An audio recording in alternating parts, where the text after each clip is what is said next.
आज पश्चिम बंगाल, असम, तमिलनाडु, केरल और पांडिचेरी विधानसभा का चुनाव परिणाम कुछ ही देर में लगभग पांचों राज्यों की स्थिति पूरी तरह से साफ हो जाएगी और सुबह से ही काउंटिंग चल रहा है।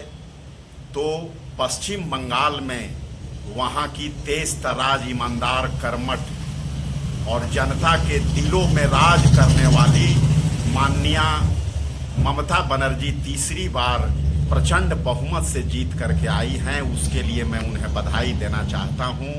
और साथ ही साथ तमिलनाडु में कांग्रेस पार्टी और डीएम के गठबंधन ने वहां जीत हासिल की है, जिसके लिए माननीय श्री राहुल गांधी और एमके स्टालिन साहब बधाई के पात्र हैं और दोनों को मैं बधाई देना चाहता हूं। तीसरी बात, केरल में वाम गठबंधन और कांग्रेस गठबंधन ने प्रचंड बहुमत लाया है। उसके लिए भी श्रीमती सोनिया गांधी, राहुल गांधी, कांग्रेस नेतृत्व के साथ साथ विजयन साहब जो वहाँ के मुख्यमंत्री हैं, ये सभी बधाई के पात्र हैं। सबका मैं अभिनंदन करना चाहता हूँ और मुझे ये पूरी उम्मीद है कि पश्चिम बंगाल, तमिलनाडु और केरल का जो विधानसभा का रिजल्ट है वो देश को नई दिशा देगी, क्योंकि आज देश ही नहीं पूरा विश्व वैश्विक महामारी कोरोना के त्रासदी झेल रहा है। और खास करके जो भारत में दूसरा भयावह लहर आया है, उसके पीछे ये 5 राज्यों का चुनाव बड़ा ही चर्चा का विषय था।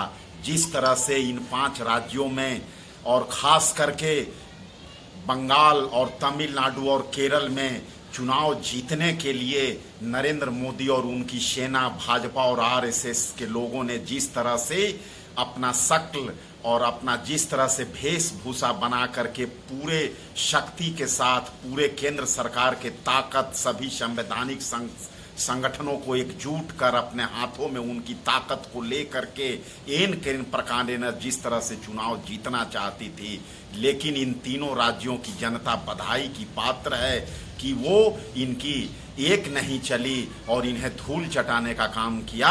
इसलिए आज मैं ट्वीट करके इन सभी तीनों राज्यों के सभी लोगों को बधाई दिया हूं और यहाँ की जनता को तहे दिल से अभिनंदन और धन्यवाद देना चाहता हूं। जय हिंद, जय भारत, जय जनता।